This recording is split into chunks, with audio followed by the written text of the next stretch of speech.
ഒത്തിരി പ്രമുഖ വ്യക്തികൾ വിളിച്ചു പറഞ്ഞു ഇയാളെ ഭയങ്കരമായി സൂക്ഷിക്കണം, ഇതിൽ കഴിഞ്ഞിട്ട് ചിലപ്പോൾ നിങ്ങളെ അപായപ്പെടുത്താൻ പോലും ചാൻസ് ഉള്ള ഒരു വ്യക്തിയാണ്, അല്ലെങ്കിൽ നിങ്ങളെ ഭയങ്കരമായി സൈബർ അറ്റാക്കിങ്ങിലേക്ക് വിടാനുള്ള ചാൻസ് ഉള്ള ഒരു വ്യക്തിയാണ്. എന്നാൽ ഞാൻ ഒരു 4 മാസം മുമ്പ് പങ്കെടുത്ത ഒരു പ്രോഗ്രാമിലാണ് എനിക്ക് ഈ പറയുന്ന ബുദ്ധിമുട്ടുകൾ ഉണ്ടായത്. അത് ഒരു കുന്തി ദേവി എന്ന പദപ്രയോഗം മാത്രമല്ല അവിടെ സംഭവിച്ചിരിക്കുന്നത്.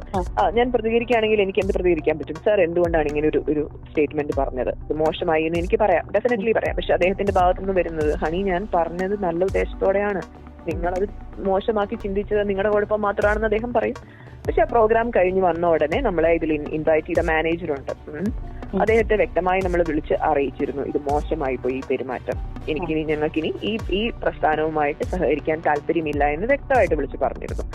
അവര് ഇപ്പൊ നമ്മളൊരു ഇനാഗ്രൽ ഫംഗ്ഷന് പോകുമ്പോൾ നമ്മൾ തീർച്ചയായിട്ടും ഒരു കണ്ണാടിയുടെ മുമ്പിൽ നോക്കി ഒരുങ്ങി എനിക്ക് കോൺഫിഡൻസ് ഉണ്ട് എന്ന് തോന്നുമ്പോഴാണ് നമ്മൾ ആ ഒരു വസ്ത്രവുമായിട്ട് മുമ്പോട്ട് പോകുന്നത്, ആ വസ്ത്രം ധരിച്ചുകൊണ്ട് പോകുന്നത്. കാരണം ഞാൻ അറിയുക പോലുമില്ല ഈ വീഡിയോസ് എവിടെ നിന്ന് വരുന്നു, എങ്ങനെ വരുന്നു എന്നുള്ളത്.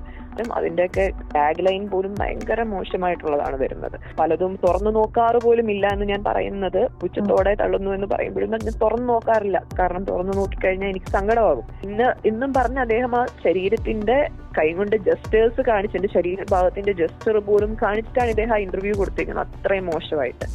അപ്പം എന്നെ സംബന്ധിച്ചിടത്തോളം ഒരു വ്യക്തി എന്നെ പുറകെ നടന്ന്, ഞാൻ ഇൻഫോം ചെയ്തിട്ടും പുറകെ നടന്ന് അറ്റാക്ക് ചെയ്യുകയാണ്. അതൊരു നിയമ സംവിധാനത്തെ വെല്ലുവിളിച്ചുകൊണ്ട് ചെയ്യുന്നതായിട്ട് തന്നെ എനിക്ക് മനസ്സിലാക്കാൻ കഴിയുള്ളൂ. അപ്പൊ അദ്ദേഹത്തെ പോലെ അതേ മനോവൈകല്യമുള്ള ആളുകളിലേക്ക് ഒരു പദപ്രയോഗം നടത്തി എന്നെ അങ്ങ് ഇട്ട് കൊടുക്കുക, ഇനി നിങ്ങൾ ശരിയാക്കിക്കോ, ഇതാ ഞാൻ തന്നിട്ടുണ്ട് എന്നുള്ള രീതിയിലായിരുന്നു അദ്ദേഹത്തിന്റെ പ്രവർത്തികൾ. അത് ഇതുവരെയും ഈ ലാസ്റ്റ് അദ്ദേഹത്തിന്റെ ഇന്റർവ്യൂ വരുന്നത് വരെയും അദ്ദേഹം അങ്ങനെ തന്നെയാണ് പ്രവർത്തിച്ചേക്കുന്നത്. ഞാൻ പണം വാങ്ങിച്ച് തന്നെയാണ് ബോബി ചെമ്മണ്ണൂറിന്റെ പ്രോഗ്രാമിന് പോയേക്കുന്നത്, ഒരു ഡൗട്ടും വേണ്ട. ആരും എനിക്കോ അല്ലെ എന്നെ പോലുള്ള മറ്റ് സെലിബ്രിറ്റീസ്, ഇനോഗ്രേഷൻ ചെയ്യുന്ന സെലിബ്രിറ്റീസിന് ഒരു ഔദാര്യം ചെയ്തു കൊടുക്കുന്നതല്ല. അവിടെ നിങ്ങൾ വന്നു കഴിഞ്ഞാൽ എന്റെ പൈസ മേടിച്ചു വന്നതുകൊണ്ട് എന്തും എനിക്ക് പറയാമെന്നുള്ള അതൊക്കെ അതങ്ങ് കയ്യിൽ വെക്കുകയുള്ളൂ. നിന്ന് തന്നെ, കാരണം അദ്ദേഹത്തിന് അങ്ങനെ ഒരു ഗ്രൂപ്പ് അദ്ദേഹത്തിന്റെ പിന്നിലുണ്ട്. ഞാൻ പറഞ്ഞില്ല, അദ്ദേഹത്തിന്റെ അതേ മനോനിലയുള്ള ആളുകൾ. ആ വ്യക്തിയിൽ നിന്നും എന്തൊക്കെ കാര്യങ്ങൾ ഇനി എനിക്ക് നേരിടേണ്ടി വരും എന്നുള്ളത് ഞാൻ നേരിടാൻ ഒരുക്കമായിട്ട് തന്നെയാണ് ഇത് ചെയ്തേക്കുന്നത്. എനിക്ക് തോന്നുന്നു നമ്മള് കുറെ നാളുകളായിട്ട് ഞാൻ ഈ ബുദ്ധിമുട്ടുകൾ ഫേസ് ചെയ്തുകൊണ്ടിരിക്കുന്ന ഒരു വ്യക്തിയാണ്. അത് 1-2 വർഷമല്ല, എനിക്ക് തോന്നുന്നു കോവിഡ് കഴിഞ്ഞിട്ടുള്ള ഒരു കാലഘട്ടം മുഴുവൻ ഇത് സൈബർ ബുള്ളിയിങ്ങിനും ബോഡി ഷെയ്മിങ്ങിനും സ്ലട്ട് ഷെയ്മിങ്ങിനും ഒക്കെ ഇരയായിക്കൊണ്ടിരിക്കുന്ന ഒരു വ്യക്തിയാണ്. അത് പലപ്പോഴും ഞാൻ അനുഭവിച്ചേക്കുന്ന ഈ സോഷ്യൽ മീഡിയ കമന്റ്സുകളിൽ നിന്നോ, അല്ലെങ്കിൽ നമ്മളിടുന്ന ഒരു പോസ്റ്റിന്റെ ഭാഗമായിട്ട് ആയിരിക്കാം, അല്ലെങ്കിൽ ഈ യൂട്യൂബ് അവര് ഇപ്പൊ നമ്മളൊരു ഇനാഗ്രൽ ഫംഗ്ഷന് പോകുമ്പോൾ നമ്മൾ തീർച്ചയായിട്ടും ഒരു കണ്ണാടിയുടെ മുമ്പിൽ നോക്കി ഒരുങ്ങി എനിക്ക് കോൺഫിഡൻസ് ഉണ്ട് എന്ന് തോന്നുമ്പോഴാണ് നമ്മൾ ആ ഒരു വസ്ത്രവുമായിട്ട് മുമ്പോട്ട് പോകുന്നത്, ആ വസ്ത്രം ധരിച്ചുകൊണ്ട് പോകുന്നത്. പക്ഷെ ഞാനിടുന്ന എന്റെ റീലുകളോ ഞാൻ എടുക്കുന്ന വീഡിയോകളിലോ ഒന്നും എനിക്ക് അങ്ങനെ ഒരു വളരെ വൾഗറായിട്ട് ഒരു ശതമാനം പോലും തോന്നാത്തത് കൊണ്ട് തന്നെയാണ് ഞാനത് പോസ്റ്റ് ചെയ്യുന്നത്. പക്ഷേ ഈ ചടങ്ങിന് ആയിരക്കണക്കിന് ആളുകൾ വരാറുണ്ട്. അവരുടെ കയ്യിലെല്ലാം മൊബൈൽ ഫോണുകളുണ്ട്, ക്യാമറകളുണ്ട്. അവരെടുക്കുന്ന ആംഗിളുകളിൽ എനിക്ക് ഒന്നും ചെയ്യാൻ കഴിയില്ല. കാരണം ഞാൻ അറിയുക പോലുമില്ല ഈ വീഡിയോസ് എവിടെ നിന്ന് വരുന്നു, എങ്ങനെ വരുന്നു എന്നുള്ളത്. അതെല്ലാം പബ്ലിഷ് ചെയ്യുകയും അതെല്ലാം റിലീസ് ചെയ്യുകയും അതിനുശേഷം അതിന്റെയൊക്കെ ടാഗ് ലൈൻ പോലും ഭയങ്കര മോശമായിട്ടുള്ളതാണ് വരുന്നത്. അപ്പൊ ഇതൊരു ഒരു കളക്റ്റീവ് ആയിട്ടുള്ള ഒരു ആക്രമണം തന്നെയാണ് എന്നെ പോലുള്ള സ്ത്രീകൾക്കെതിരെ, എന്റെ കൊളീഗ്സ് ആയിട്ടുള്ള ആളുകൾക്കും അല്ലെങ്കിൽ സാധാരണ സ്ത്രീകളും അനുഭവിക്കുന്ന ഇങ്ങനത്തെ ഒരു ആക്രമണമാണ്. അതെ, ഇതെല്ലാം പലപ്പോഴും ഞാൻ പൂർണ്ണ ബോധ്യത്തോടെ മനസ്സിലാക്കിയിട്ടും ഒരു പ്രശ്നത്തിലേക്ക്, ഒരു കോൺട്രവേഴ്സിയിലേക്ക് പോകാൻ താല്പര്യമില്ലാത്തത് കൊണ്ട് തന്നെയാണ് ഞാൻ പലതും തുറന്നു നോക്കാറ് പോലും ഇല്ല എന്ന് ഞാൻ പറയുന്നത്. പുച്ഛത്തോടെ തള്ളുന്നു എന്ന് പറയുമ്പോഴും ഞാൻ തുറന്നു നോക്കാറില്ല. കാരണം തുറന്നു നോക്കിക്കഴിഞ്ഞാൽ എനിക്ക് സങ്കടമാകും, എനിക്ക് ബുദ്ധിമുട്ടാവും. അപ്പൊ ഞാനത് ആരെങ്കിലും എനിക്ക് അയച്ചു തന്നപ്പോൾ ഞാൻ പറയും എനിക്ക് ഇങ്ങനെയുള്ളത് അയക്കേണ്ട, എനിക്ക് നോക്കാനാണെങ്കിൽ ഒന്ന് ക്ലിക്ക് ചെയ്താൽ അവിടെ കിടക്കുന്നുണ്ട്, അത് ഞാൻ നോക്കാതെ ഇരിക്കുന്നതാണ് എന്ന് പറഞ്ഞ് ഞാൻ മാറുന്ന ഒരു വ്യക്തിയായിരുന്നു ഇത്രയും നാളും. ഞാൻ ഒരു 4 മാസം മുമ്പ് മിസ്റ്റർ ബോബി ചെമ്മണ്ണൂരിന്റെ ഒരു പ്രോഗ്രാമിൽ പങ്കെടുക്കുകയും അദ്ദേഹത്തിന്റെ പ്രോഗ്രാമിൽ ഒരു കുറേ വർഷങ്ങളായിട്ട്, ഞാനിപ്പോ ഒരു 20 വർഷമായി സിനിമ ഇൻഡസ്ട്രിയിൽ നിൽക്കുന്നത്. അപ്പൊ അത്രയും കാലയളവായിട്ട് തന്നെ ഞാൻ ഒത്തിരി ഇനോഗ്രൽ ഫംഗ്ഷൻസ് ചെയ്യാറുണ്ട്, 1-2 അല്ല, കുറേ ഉണ്ട്. അപ്പം ഈ പല ബ്രാൻഡുകളുടെയും ഭാഗമായിട്ട് ഞാൻ അപ്പിയർ ചെയ്തിട്ടുണ്ട്. അത് എനിക്ക് ഏറ്റവും ഇഷ്ടമുള്ള ഒരു കാര്യമാണ്. ആളുകളെ ഞാൻ എപ്പോഴും പറയാറുണ്ട്, ഞാൻ ഏറ്റവും എൻജോയ് ചെയ്യുന്ന ഒരു കാര്യമായതുകൊണ്ട് തന്നെയാണ് എനിക്ക് ഇഷ്ടമാണ് അത് ചെയ്യാനായിട്ട്. അപ്പം ഈ വ്യക്തിയുടെ ഇനോഗ്രൽ ഫംഗ്ഷനും ഞാനൊരു 5-6 എണ്ണം ഇതിനു മുമ്പ് ചെയ്തിട്ടുണ്ടാവും. അന്നൊന്നും എനിക്ക് യാതൊരു രീതിയിലുള്ള ബുദ്ധിമുട്ടും ഈ വ്യക്തിയിൽ നിന്നുണ്ടായിട്ടില്ല. ഞാൻ ഒരു 4 മാസം മുമ്പ് പങ്കെടുത്ത ഒരു പ്രോഗ്രാമിലാണ് എനിക്ക് ഈ പറയുന്ന ബുദ്ധിമുട്ടുകൾ ഉണ്ടായത്. അത് ഒരു കുന്തി ദേവി എന്ന പദപ്രയോഗം മാത്രമല്ല അവിടെ സംഭവിച്ചിരിക്കുന്നത്, പല കാര്യങ്ങളും അവിടെ സംഭവിച്ചിട്ടുണ്ട്. അതല്ലാതെ അതിനപ്പുറം പല ഡയലോഗുകളും അദ്ദേഹത്തിന്റെ ഭാഗത്തു നിന്നുണ്ടായിട്ടുണ്ട്. അത് ആ സമയം എന്തുകൊണ്ട് പ്രതികരിച്ചില്ല എന്ന് ആളുകൾ ചോദിക്കുമ്പോൾ ആയിരക്കണക്കിന് ആളുകൾ നിൽക്കുന്ന ഒരു സദസ്സാണ്. അത്രയും ചാനൽ മീഡിയ പ്രവർത്തകരുമുണ്ട് അവിടെ. അപ്പൊ നമുക്ക് ഞാൻ പ്രതികരിക്കുന്നത് ഞാൻ നിങ്ങളോട് ചോദിക്കുകയാണ്, ഞാൻ പ്രതികരിക്കുകയാണെങ്കിൽ എനിക്ക് എന്ത് പ്രതികരിക്കാൻ പറ്റും? സാർ എന്തുകൊണ്ടാണ് ഇങ്ങനെ ഒരു സ്റ്റേറ്റ്മെന്റ് പറഞ്ഞത്? മോശമായി എന്ന് എനിക്ക് പറയാം, ഡെഫിനറ്റ്ലി പറയാം. പക്ഷെ അദ്ദേഹത്തിന്റെ ഭാഗത്തുനിന്ന് വരുന്നത്, ഹണി ഞാൻ പറഞ്ഞത് നല്ല ഉദ്ദേശത്തോടെയാണ്, നിങ്ങളത് മോശമാക്കി ചിന്തിച്ചത് നിങ്ങളുടെ കുഴപ്പം മാത്രമാണെന്ന് അദ്ദേഹം പറയും. അങ്ങനെയൊന്നും നമുക്ക് പറയാൻ പറ്റുന്ന ഒരു സ്റ്റേജ് ആയിരുന്നില്ല അത്. കാരണം എന്നെ സംബന്ധിച്ചിടത്തോളം ഞാനൊരു പ്രോഗ്രാമിൽ പോകുമ്പോൾ അവിടെ നമ്മൾ പാലിക്കേണ്ട ഒരു ഡെക്കോറമുണ്ട്. അത് എപ്പോഴും പാലിച്ചിട്ട് തന്നെയാണ് ഞാൻ പോകാറുള്ളത്. പക്ഷെ ആ പ്രോഗ്രാം കഴിഞ്ഞ് വന്ന ഉടനെ നമ്മളെ ഇതിൽ ഇൻവൈറ്റ് ചെയ്ത മാനേജറുണ്ട്. അദ്ദേഹത്തെ വ്യക്തമായി നമ്മൾ വിളിച്ച് അറിയിച്ചിരുന്നു, ഇത് മോശമായി പോയി ഈ പെരുമാറ്റം, ഞങ്ങൾക്കിനി ഈ പ്രസ്ഥാനവുമായിട്ട് സഹകരിക്കാൻ താല്പര്യമില്ല എന്ന് വ്യക്തമായിട്ട് വിളിച്ച് പറഞ്ഞിരുന്നു. അത് കഴിഞ്ഞും ഞാൻ മാത്രം പങ്കെടുക്കുന്നു എന്ന് എനിക്ക് ഉറച്ച ബോധ്യമുണ്ടായിരുന്ന ഒരു പ്രോഗ്രാമില്, ഇദ്ദേഹത്തിന്റെ ബ്രാൻഡുമായിട്ട് ഒന്നും യാതൊരു രീതിയിലുള്ള കണക്ഷനും ഇല്ലാത്തൊരു പ്രോഗ്രാമില് അതിന്റെ തലേ ദിവസം മാത്രം ഇദ്ദേഹത്തിന്റെ ഒരു പ്രൊമോ വീഡിയോ കാണുമ്പോഴാണ് ഞാൻ അറിയുന്നത് ഈ വ്യക്തിയും കൂടി അവിടെ വരുന്നുണ്ടെന്ന്. ആ പ്രൊമോ വീഡിയോ പോലും ഭയങ്കര മോശമായിട്ട് എന്റെ ശരീരത്തെ പറ്റി അനാവശ്യം പറഞ്ഞിട്ടേക്കുന്ന ഒരു വീഡിയോയാണ്. ആ പ്രോഗ്രാം എങ്ങനെ ഞാൻ കമ്മിറ്റ് ഇദ്ദേഹം ഉണ്ടെന്ന് അറിഞ്ഞായിരുന്നു ഞാൻ കമ്മിറ്റ് ചെയ്യില്ലായിരുന്നു. പക്ഷെ ലാസ്റ്റ് മിനിറ്റിൽ അറിയുമ്പോൾ നമുക്ക് ഒരിക്കലും അതിൽ നിന്ന് പിന്മാറാൻ പറ്റില്ല. കാരണം ഞാൻ അങ്ങോട്ട് ട്രാവൽ ചെയ്തുകൊണ്ടിരിക്കുകയാണ് ഈ പ്രോഗ്രാമിന് വേണ്ടി.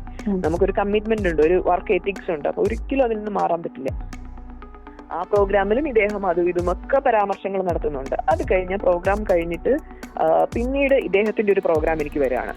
അതായത് മിസ്റ്റർ ബോബി ചെമ്മണ്ണൂരിന്റെ ജ്വല്ലറി ഷോറൂമിന്റെ ഇനോഗ്രേഷനെ വീണ്ടും വിളിക്കുന്നു ഈ മാനേജർ. അപ്പൊ ഞാൻ പറഞ്ഞു, ഞാൻ ചെയ്യില്ല, ഈ വ്യക്തിയുമായിട്ട് അസോസിയേറ്റ് ചെയ്യാൻ താല്പര്യമില്ല എന്ന് ഞാൻ പറഞ്ഞിരുന്നു. ഒരു കാരണവശാലും ഇനി മുമ്പോട്ട് പോവില്ല. അത് മാത്രമല്ല, വ്യക്തമായിട്ട് നിങ്ങൾ പറയണം, ഇത് ഭയങ്കര മോശമായിരുന്നു, ഇദ്ദേഹത്തിന്റെ ഈ പെരുമാറ്റം, എന്റെ പേര് പലയിടത്തും മെൻഷൻ ചെയ്യുന്നു, മോശമായിരുന്നു, ഇത് അറിയിക്കണം എന്ന് വീണ്ടും പറയുന്നു. അപ്പൊ അറിയിക്കുമെന്ന് പറഞ്ഞു. ഇദ്ദേഹം അറിയുകയും ചെയ്തു എന്നുള്ളത് കഴിഞ്ഞ ദിവസം ഞാൻ ഈ കംപ്ലൈന്റ് ഫയൽ ചെയ്ത് കഴിഞ്ഞ ചാനലിൽ ഇദ്ദേഹം സംസാരിക്കുന്നുണ്ട്. അപ്പൊ അദ്ദേഹം പറഞ്ഞു, ഹണി ഇത് അറിയിച്ചില്ലേ? അപ്പം പറയുന്നുണ്ട്, മാനേജർ പറഞ്ഞായിരുന്നു അവർക്ക് അങ്ങനെ ഒരു ബുദ്ധിമുട്ടുണ്ടെന്ന് അദ്ദേഹം തന്നെ പറയുന്നുണ്ട്. പക്ഷെ ഇത് അറിഞ്ഞിട്ടും ഈ വ്യക്തി പല മീഡിയ പ്ലാറ്റ്ഫോമിലും പിന്നെ പ്രസ് മീറ്റിലും ഒക്കെ ചോദിക്കുന്നുണ്ട്. നിങ്ങളുടെ മീഡിയ പ്രവർത്തകർ ചോദിക്കുമ്പോൾ പറയാണ്, ഞാൻ നടിയെന്നല്ലേ വിളിച്ചുള്ളൂ, ഇന്ന വാക്ക് വിളിച്ചില്ലല്ലോ എന്ന് പറഞ്ഞിട്ടാണ് ഇദ്ദേഹം പറയുന്നത്. വീണ്ടും ശരീരഭാവത്തെ പറ്റി സംസാരിക്കുകയാണ്. ഈ ലാസ്റ്റ് ഇദ്ദേഹത്തിന്റെ ഭാഗത്ത് നിന്ന് വന്നേക്കുന്ന ഒരു ഇന്റർവ്യൂ, അതെനിക്ക് തോന്നുന്നു ഒരാഴ്ച ആയിട്ടേ ഉള്ളൂ, ഇപ്പോഴും അത് അതിന്റെ വീഡിയോസ് കറങ്ങി നടക്കുന്നുണ്ട്. വന്നേക്കുന്നതില് ഇദ്ദേഹം വീണ്ടും ഇതേ സാധനം അതിന്റെ ഏറ്റവും കൂടുതൽ മൂർച്ചയോടെ ഇട്ടേക്കുവാണ്. അദ്ദേഹം അതിൽ പറയുന്നുണ്ട്, നിങ്ങൾ ഇത് ആളുകൾ ഇത് മോശമായി കരുതില്ലെന്ന് ചോദിക്കുമ്പോൾ അവർക്ക് അതിനെ ഡബിൾ മീനിങ്ങിലോ ട്രിപ്പിൾ മീനിങ്ങിലോ കാണാം. ഞാൻ ഇന്നും പറഞ്ഞ അദ്ദേഹം ആ ശരീരത്തിന്റെ കൈകൊണ്ട് ജസ്റ്റേഴ്സ് കാണിച്ച്, എന്റെ ശരീരഭാഗത്തിന്റെ ജസ്റ്റർ പോലും കാണിച്ചിട്ടാണ് ഇദ്ദേഹം ആ ഇന്റർവ്യൂ കൊടുത്തിരിക്കുന്നത്, അത്രയും മോശമായിട്ട്. അപ്പം എന്നെ സംബന്ധിച്ചിടത്തോളം ഒരു വ്യക്തി എന്നെ പുറകെ നടന്ന്, ഞാൻ ഇൻഫോം ചെയ്തിട്ടും പുറകെ നടന്ന് അറ്റാക്ക് ചെയ്യുകയാണ്. അതൊരു നിയമ സംവിധാനത്തെ വെല്ലുവിളിച്ചുകൊണ്ട് ചെയ്യുന്നതായിട്ട് തന്നെ എനിക്ക് മനസ്സിലാക്കാൻ കഴിയുള്ളൂ. അതുകൊണ്ട് തന്നെയാണ് ഇദ്ദേഹത്തിനെതിരെ വ്യക്തമായിട്ട് പോലീസ് കേസ് ഫയൽ ചെയ്ത് മുമ്പോട്ട് പോകുന്നത്. സംശയങ്ങൾ മാത്രമല്ല, നമ്മളെ ഒത്തിരി പ്രമുഖ വ്യക്തികൾ വിളിച്ചു പറഞ്ഞു, ഇയാളെ ഭയങ്കരമായി സൂക്ഷിക്കണം, ഇതിൽ കഴിഞ്ഞിട്ട് ചിലപ്പോൾ നിങ്ങളെ അപായപ്പെടുത്താൻ പോലും ചാൻസ് ഉള്ള ഒരു വ്യക്തിയാണ്, അല്ലെങ്കിൽ നിങ്ങളെ ഭയങ്കരമായി സൈബർ അറ്റാക്കിങ്ങിലേക്ക് വിടാനുള്ള ചാൻസ് ഉള്ള ഒരു വ്യക്തിയാണ് എന്നൊക്കെ എല്ലാ കാര്യങ്ങളും നമ്മൾ ഇതിനെപ്പറ്റി മനസ്സിലാക്കിയിട്ടും ഉറച്ചെടുത്ത ഒരു തീരുമാനം തന്നെയാണ് കേസ് ഫയൽ ചെയ്ത് മുമ്പോട്ട് പോകാം എന്നുള്ളത്. ഭയങ്കര സന്തോഷം. അത് എല്ലാ സമൂഹത്തിന്റെ പല തലത്തിൽ നിന്നും എല്ലാ ഉന്നതരായ വ്യക്തികളും വിളിച്ചു. അത് ഭയങ്കര സന്തോഷം നൽകുന്ന കാര്യമാണ്. ഞാൻ മുഖ്യമന്ത്രിയെ വിളിച്ച് അദ്ദേഹത്തിനോട് ഒരു അവസരം ചോദിച്ച് സംസാരിച്ച് എന്റെ ബുദ്ധിമുട്ടുകൾ അദ്ദേഹത്തെ അറിയിക്കുകയും ചെയ്തിരുന്നു ഈ കേസ് ഫയൽ ചെയ്ത ഉടനെ. അപ്പം അദ്ദേഹം എനിക്കൊരു ഉറപ്പ് നൽകിയിരുന്നു, ഞാൻ കൃത്യമായ നടപടി എടുക്കാം എന്നുള്ളൊരു ഉറപ്പ് അദ്ദേഹം നൽകി.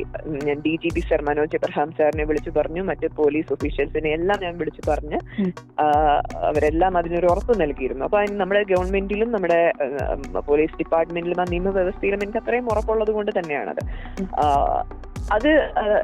അത് കഴിഞ്ഞിട്ട് ഞാൻ പറയില്ലേ, ഒത്തിരി ആളുകൾ എന്റെ ഇൻഡസ്ട്രിയിൽ നിന്നും, എന്റെ കൊളീഗ്സ്, അല്ലെങ്കിൽ അമ്മയുണ്ട്, WCC ഉണ്ട്, ഫെസ്റ്റ് ഉണ്ട്, അങ്ങനെ എല്ലാ അസോസിയേഷൻസിന്റെയും പിന്തുണ നൽകി, പ്രൊഡ്യൂസേഴ്സ് അസോസിയേഷന്റെ പിന്തുണ അവര് വിളിച്ചു നൽകിയിരുന്നു. അങ്ങനെ എല്ലാ അസോസിയേഷന്റെയും ഭാഗത്തുനിന്നുണ്ട്. അതേപോലെ തന്നെ പൊളിറ്റീഷ്യൻസ്, അതായത് പാർട്ടി ഭേദമന്യേ എല്ലാ ആളുകളും വിളിച്ച് സംസാരിക്കുകയും ഒക്കെ ചെയ്തു. ഞങ്ങളുടെ ഒരു സപ്പോർട്ട് ഉണ്ടാവും എന്ന് പറഞ്ഞു. അതോടൊപ്പം തന്നെ എനിക്ക് ഏറ്റവും സന്തോഷം തരുന്ന കാര്യം എന്താണെന്ന് അറിയാമോ, നമ്മളിപ്പോ ഇറങ്ങി നടക്കുമ്പോൾ നമ്മുടെ സാധാരണ ചേച്ചിമാരുണ്ട്, നമ്മുടെ ചുറ്റും ജീവിക്കുന്ന സാധാരണ വീട്ടമ്മമാരായിട്ടുള്ള സാധാരണക്കാരായിട്ടുള്ള ആളുകൾ, അവരിങ്ങനെ വന്ന് കെട്ടിപ്പിടിച്ച് മോളെ അടിപൊളിയായിരുന്നു കേട്ടോ, അത് വേണമെന്ന് പറയുമ്പോ അവരുടെ ആ മുഖം കാണുമ്പോൾ തന്നെ എനിക്ക് അത് വേറൊരു സന്തോഷം അത് കിട്ടുന്നത്. എന്റെ ലൈഫിൽ എനിക്ക് ഫസ്റ്റ് ടൈം അത് കാണാൻ പറ്റുന്നത്. ഭയങ്കര ഹാപ്പിയാണ് അത് കാണുമ്പോൾ. അവരിങ്ങനെ അവരുടെ കയ്യിലൊക്കെ ഇങ്ങനെ പിടിച്ചിട്ട് അവരിങ്ങനെ കുളിക്കിട്ട് പറയില്ല, അയ്യോ അടിപൊളിയായി മിടിക്കുക കേട്ടോ, അങ്ങനെ തന്നെ വേണമായിരുന്നു, ഞങ്ങളൊക്കെ ഭയങ്കര ഹാപ്പി എന്നൊക്കെ അവർ പറയുമ്പോൾ അതൊരു പ്രത്യേക സന്തോഷമാണ്. കാരണം ഞാൻ ഫേസ് ചെയ്ത ബുദ്ധിമുട്ടുകളെല്ലാം സോഷ്യൽ മീഡിയയിൽ നിന്നോ അല്ലെങ്കിൽ ഫേക്ക് ഐഡികളിൽ നിന്നോ ഒക്കെ ആയിരുന്നെങ്കിൽ അതിൽ നിന്നും ഊർജം ഉൾക്കൊണ്ടുകൊണ്ട് എന്ന് തന്നെയാണ് ഞാൻ വിശ്വസിക്കുന്നത്. കാരണം ഞാൻ സൈലന്റ് ആയിരുന്നു ആ സമയം മുഴുവൻ. അപ്പൊ അത് എന്റെ ഭാഗത്തു നിന്നുള്ള ഒരു മിസ്റ്റേക്ക് തന്നെയാണ്. അതിൽ നിന്നും ഊർജം ഉൾക്കൊണ്ടുകൊണ്ട് തന്നെയാണ് ഈ ബോബി ചെമ്മണ്ണൂർ എന്ന വ്യക്തി എനിക്കെതിരെ ഒരു അത്രയും ആളുകൾ കൂടി നിൽക്കുന്ന ഒരു പ്ലാറ്റ്ഫോമിൽ എന്റെ നേരെ മുന്നിൽ നിന്നിട്ടാണ് അദ്ദേഹം ഈ പറയുന്നത്. അദ്ദേഹത്തിന് അങ്ങനെ ഒരു ധൈര്യം കിട്ടണമെങ്കിൽ ചിലപ്പം ഞാൻ സൈലന്റ് ആയി എന്നുള്ളത് കൊണ്ടായിരിക്കാം. അപ്പൊ അദ്ദേഹത്തെ പോലെ അതേ മനോവൈകല്യമുള്ള ആളുകളിലേക്ക് ഒരു പദപ്രയോഗം നടത്തി എന്നെ അങ്ങിട്ട് കൊടുക്കുക, ഇനി നിങ്ങൾ ശരിയാക്കിക്കോ, ഇതാ ഞാൻ തന്നിട്ടുണ്ട് എന്നുള്ള രീതിയിലായിരുന്നു അദ്ദേഹത്തിന്റെ പ്രവർത്തികൾ. അത് ഇതുവരെയും ഈ ലാസ്റ്റ് അദ്ദേഹത്തിന്റെ ഇന്റർവ്യൂ വരുന്നത് വരെയും അദ്ദേഹം അങ്ങനെ തന്നെയാണ് പ്രവർത്തിച്ചേക്കുന്നത്. അപ്പോ അതിന് വേണ്ട എന്നുള്ളത് നമ്മൾ പറയില്ലേ, നമ്മൾ മടുക്കും കുറെ കഴിയുമ്പോൾ. ഇത് എന്നെ മാത്രമല്ല, എന്റെ വീട്ടുകാരെ ബാധിക്കുകയാണ്, എന്റെ റിലേറ്റീവ്സിനെയും ബാധിക്കുകയാണ്. കാരണം സ്ലട്ട് ഷെയ്മിംഗ് ആണ്. ഞാൻ പണം വാങ്ങിച്ചിട്ട് അവിടെ പോയി നിന്നിട്ടുണ്ടെങ്കിൽ എന്തും എന്നോട് പറയാം. ഞാൻ പണം വാങ്ങിച്ച് തന്നെയാണ് ബോബി ചെമ്മണ്ണൂറിന്റെ പ്രോഗ്രാമിന് പോയേക്കുന്നത്, ഒരു ഡൗട്ടും വേണ്ട. ഞാൻ പണം വാങ്ങിച്ച് ചെയ്യുന്ന പ്രോഗ്രാമുകളുണ്ട്, പണം വാങ്ങിക്കാതെയും ചെയ്യുന്ന പ്രോഗ്രാമുകളുണ്ട്. രണ്ടിനും ഞാൻ ഈക്വൽ ഇമ്പോർട്ടൻസും ഈക്വലിയാണ് ഞാൻ അവിടെ നിൽക്കുന്ന സമയവും എല്ലാം ഒരേപോലെയാണ്, ഡ്യൂറേഷനും എല്ലാം ഒരേപോലെയാണ്. ഈ പണം വാങ്ങിച്ച് ഞാൻ അവിടെ പോകുമ്പം ഞാൻ അദ്ദേഹത്തിന്റെ ബ്രാൻഡിനെ റെപ്രസെന്റ് ചെയ്താ പോകുന്നത്, ആ പ്രസ്ഥാനത്തെ റെപ്രസെന്റ് ചെയ്ത് പോവുകയാണ്, അല്ലാതെ ഒരു വ്യക്തിയെ അല്ല ഞാൻ റെപ്രസെന്റ് ചെയ്യുന്ന ഒരു ഇനാഗുറേഷൻ ഞാൻ പോകുമ്പോൾ. അതൊരു ബിസിനസിന്റെ ഭാഗം കൂടിയാണ്. എന്തുകൊണ്ടാണ് അവർ സെലിബ്രിറ്റീസിനെ വെക്കുന്നത്? ഒരു പബ്ലിക് അട്രാക്ഷൻ കുറച്ചും കൂടിയും കിട്ടും. അന്നത്തെ ദിവസം മറ്റേത് ദിവസത്തെക്കാൾ കൂടുതലും സെയിൽസ് അവിടെ നടക്കും. അതൊരു റിയാലിറ്റിയാണ്. അതല്ലാതെ അതൊരു ആരും എനിക്കോ അല്ല എന്നെ പോലുള്ള മറ്റ് സെലിബ്രിറ്റീസ്, ഇനോഗ്രേഷൻ ചെയ്യുന്ന സെലിബ്രിറ്റീസിന് ഒരു ഔദാര്യം ചെയ്ത് കൊടുക്കുന്നതല്ല. അവിടെ നിങ്ങൾ വന്നു കഴിഞ്ഞാൽ എന്റെ പൈസ മേടിച്ചു തന്നതുകൊണ്ട് എന്തും എനിക്ക് പറയാമെന്നുള്ള അതൊക്കെ അതങ്ങ് കയ്യിൽ വെക്കുകയുള്ളൂ. തീർച്ചയായിട്ടും അതെല്ലാം എല്ലാവർക്കും എതിരെയുള്ള കംപ്ലൈന്റുകൾ നമ്മൾ ഫയൽ ചെയ്യുന്നു. യൂട്യൂബ് ചാനൽസിന്റെ അടുത്ത ദിവസങ്ങളിൽ തന്നെ ഉണ്ടാവും. അതിന്റെ എവിഡൻസുകളെല്ലാം കളക്ട് ചെയ്യേണ്ടതിന്റെ താമസമുണ്ട്. നമുക്ക് ഇത് ചെറിയ പ്രോസസ് അല്ല. നമ്മളിലേക്ക് ഇറങ്ങുമ്പോഴേ നമുക്ക് അതിന്റെ ഒരു ബുദ്ധിമുട്ട് മനസ്സിലാവുള്ളൂ. കാരണം എല്ലാ എവിഡൻസും നമ്മൾ തപ്പി പിടിച്ചെടുത്ത് നമ്മളിത് കേസ് വരുന്നു എന്ന് അറിയുമ്പോൾ അവരത് ഡീആക്ടിവേറ്റ് ചെയ്ത് പോകും പലതും. അതിന് മുമ്പ് നമ്മൾ അതിന് തടയിട്ട് അതൊരു വലിയൊരു പ്രോസസ്സാണ്. അപ്പൊ അത് നടന്നുകൊണ്ടിരിക്കാം. ഇതിനെ പറ്റിയൊന്നും ഞാനൊരു പോസ്റ്റ് ഇട്ടിട്ടുണ്ട്. അദ്ദേഹത്തെ പറ്റിയൊന്നും എനിക്ക് മെൻഷൻ ചെയ്യാനേ താല്പര്യമില്ല. പക്ഷെ അദ്ദേഹത്തിന് ഒരു മറുപടി കൊടുക്കണം എന്ന് ആഗ്രഹം ഉള്ളത് കൊണ്ട് തന്നെ ഞാനൊരു പോസ്റ്റ് ഇട്ടിട്ടുണ്ട്. ആ പോസ്റ്റ് ഒന്ന് നോക്കിയാൽ മതി. അതിനപ്പുറത്തേക്ക് ആ വ്യക്തിയുടെ പേരെടുത്ത് പറഞ്ഞ് എനിക്കൊന്നും പറയാൻ താല്പര്യമില്ല. ഒത്തിരി ആളുകള് അതാണ് എനിക്ക് കിട്ടുന്ന സപ്പോർട്ട് എന്ന് പറയുന്നത്. അത് എനിക്ക് കിട്ടുന്ന സപ്പോർട്ട് എന്നല്ല അതിന് പറയേണ്ടത്. ഇത് അനുഭവിക്കാത്ത മനുഷ്യരില്ല. സ്ത്രീകളും LGBT കമ്മ്യൂണിറ്റി അവരൊക്കെ ഭയങ്കര മോശമായിട്ട് ഇത് ഫേസ് ചെയ്തേക്കുന്ന ആളുകളാണ്. ഒരു മനുഷ്യ രൂപം എന്നുള്ളത് പോലും കൺസിഡർ ചെയ്യാതെ അത്രയും വൃത്തികെട്ട രീതിയിലാണ് അവരൊക്കെ അറ്റാക്ക് നേരിടുന്നത് സമൂഹത്തിൽ നിന്ന്.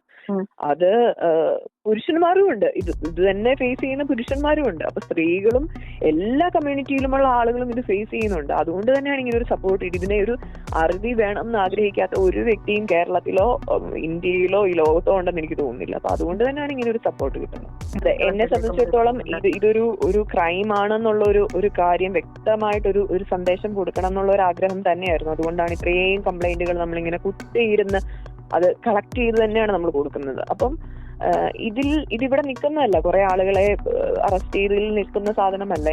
ഇതിനൊരു നിയമനിർമ്മാണം വേണം എന്ന് അതിയായി ആഗ്രഹിക്കുന്ന ഒരു വ്യക്തിയാണ്.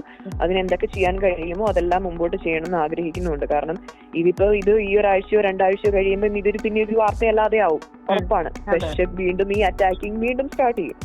ഇപ്പൊ ഈ പറയുന്ന ഞാൻ പരാതി കൊടുത്ത വ്യക്തിയുടെ ഭാഗത്ത് നിന്ന് തന്നെ, കാരണം അദ്ദേഹത്തിന് അങ്ങനെ ഒരു ഗ്രൂപ്പ് അദ്ദേഹത്തിന്റെ പിന്നിലുണ്ട്. ഞാൻ പറഞ്ഞില്ല, അദ്ദേഹത്തിന്റെ അതേ മനോനിലയുള്ള ആളുകൾ. ആ വ്യക്തിയിൽ നിന്നും എന്തൊക്കെ കാര്യങ്ങൾ ഇനി എനിക്ക് നേരിടേണ്ടി വരും എന്നുള്ളത് ഞാൻ നേരിടാൻ ഒരുക്കമായിട്ട് തന്നെയാണ് ഇത് ചെയ്തേക്കുന്നത്. സൈബർ അറ്റാക്കിംഗ് ആയിരിക്കാം, ചിലപ്പം നേരിട്ടുള്ള ഫിസിക്കൽ അറ്റാക്ക് ആയിരിക്കാം, നമുക്കറിയില്ല ഏത് രീതിയിൽ വരും. അത് വിളിച്ചെന്നെ വാൺ ചെയ്യാത്ത ആളുകളില്ല, അത്രയും ആളുകൾ ഇതിനെന്റെ അടുത്ത് പറയുകയും ചെയ്യും. അതിനെല്ലാം നേരിടാൻ തന്നെ ഒരുങ്ങിയിട്ടാണ് ഇത് കൊടുത്തേക്കുന്നത്. ഞാൻ എന്റെ വസ്ത്രധാരണത്തിൽ വൾഗാരിറ്റി ഉണ്ടെന്ന് തോന്നുന്നത് ചില വീഡിയോകൾ നമ്മൾ കാണുമ്പോഴും നമുക്ക് ഭയങ്കര ബുദ്ധിമുട്ട് തോന്നും. എങ്ങനെ ഇവരിത് എടുത്തു എന്ന് നമ്മൾ ചിന്തിക്കും. പലതും എഡിറ്റഡ് ആണ്, പലതും നമ്മളൊരു സാരി ഒന്ന് കറക്റ്റ് ചെയ്യുന്ന ഒരു നിമിഷത്തിലായിരിക്കും ഇവരിത് ക്യാപ്ചർ ചെയ്യുന്നത്. നമ്മൾ അറിയില്ല, നമ്മളൊരു ചടങ്ങിന്റെ ഭാഗമായിട്ട് നിൽക്കുകയല്ലേ. നമ്മള് ശരീരം എത്രയൊക്കെ സ്ഥലങ്ങളിൽ നമ്മൾ ഓടി നടക്കുന്നു, ആളുകളെ കാണുന്നു, ഫോട്ടോ എടുക്കുന്നു. നമ്മൾ ഒരിക്കലും നമ്മൾ ഈ വസ്ത്രം നമ്മൾ വീട്ടിൽ നിന്ന് ധരിച്ചു പോയ അതേ രൂപത്തിൽ അതേപോലെ, അല്ലെങ്കിൽ നമ്മൾ വല്ല ഗം ചെയ്ത് ഒട്ടിച്ചു വെക്കേണ്ടി വരും വസ്ത്രങ്ങൾ. അങ്ങനെ ഇരിക്കില്ല, അത് അങ്ങോട്ടും ഇങ്ങോട്ടും ഒക്കെ മാറും. ഇവർ എവിടെ നിന്ന് ഇത് ക്യാപ്ചർ ചെയ്യുന്നു എന്നുള്ളത് ഒരാൾക്കും അറിയാൻ പറ്റില്ല. തലയുടെ മേളിൽ നിന്നും ഏറ്റവും ലോ ആംഗിളിൽ നിന്നും ഏറ്റവും വൃത്തികെട്ട ആംഗിളിൽ നിന്നുമാണ് എപ്പോഴും ക്യാമറ ക്യാപ്ചർ ചെയ്യുന്നത്. നമ്മൾ അറിയാറില്ല. അതിനെല്ലാം ഒരു അറിവ് വേണം. അതിനെല്ലാം കൂടിയായിട്ടാണ് ഈ ഒരു പോരാട്ടം.